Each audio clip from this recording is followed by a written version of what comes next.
toutes les 6 minutes, tu perds l'attention de ton public. Ça, c'est une moyenne, hein. C'est pas une donnée scientifique, mais quand tu prends la parole en public, que tu donnes une conférence ou que tu donnes un discours auprès de collaborateurs, eh bien, toutes les 6 minutes, l'attention baisse. Tu n'y peux rien, ce n'est pas ta faute, c'est tout simplement une question d'attention, c'est cérébral.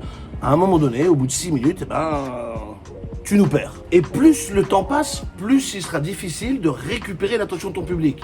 Donc si tu passes de 6 à 8, voire 10 minutes dans lesquelles il n'y a pas eu de rupture dans ton discours, eh bien tu auras beaucoup de mal à récupérer ton public. Mais alors, qu'est-ce qu'on fait? Parmi toutes les techniques possibles et imaginables pour attirer l'attention du public, outre l'énergie, ce qui compte, c'est de créer des ruptures. Changer de rythme, mettre un silence, passer du coq à l'âne, créer quelque chose d'inattendu.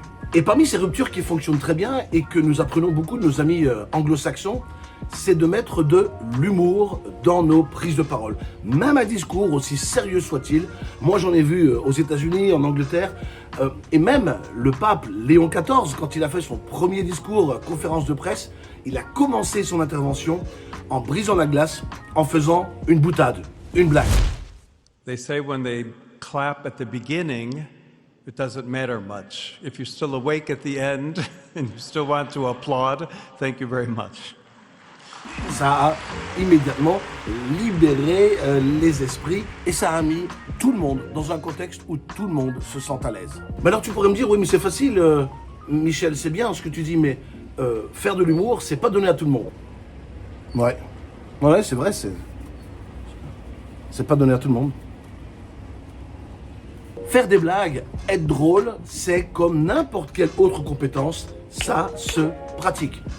Vous savez, tu fais partie de ces gens qui me disent « Ouais, mais tu sais, attends, t'es bien beau toi, mais c'est malin tout ça, mais je ne sais pas raconter des blagues. » Non, ben c'est vrai, tu ne sais pas raconter parce que tu ne racontes jamais. Au même titre que t'es pas drôle parce que probablement tu ne fais jamais de blagues ou parce que tu ne taquines jamais. C'est vrai que faire des blagues, ça peut être culturel. Ça peut être culturel dans ta famille où tu as grandi, dans un environnement où on faisait des blagues.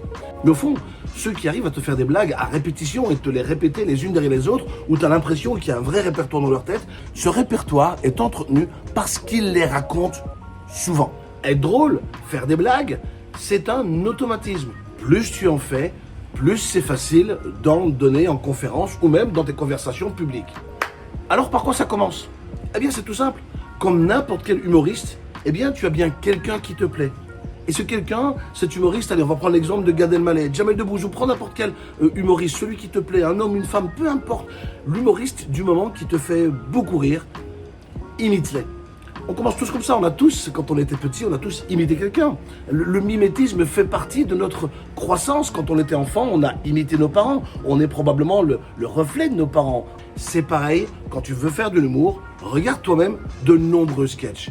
Apprends-les par cœur. Apprends à les imiter et à les rendre aussi percutants que ces humoristes eux-mêmes. Et de fil en aiguille, à force d'imiter, eh bien, tu vas toi-même t'approprier les sketchs de tes humoristes préférés. Moi, je me souviens, dans les années 80, je faisais les sketchs de Ronald McDan, en boucle. Allô la bouche, vous m'entendez? Je vous entends bien, con. Attention, je vous signale le passage d'un œuf à dur mayonnaise. Ah.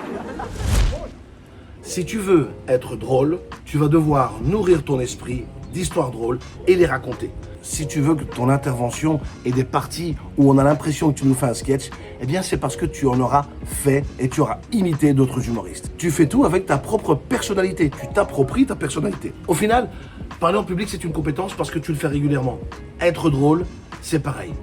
Si tu ne veux pas perdre l'attention de ton public, tu vas devoir créer des ruptures par des silences, par des histoires drôles, par une rupture quelconque.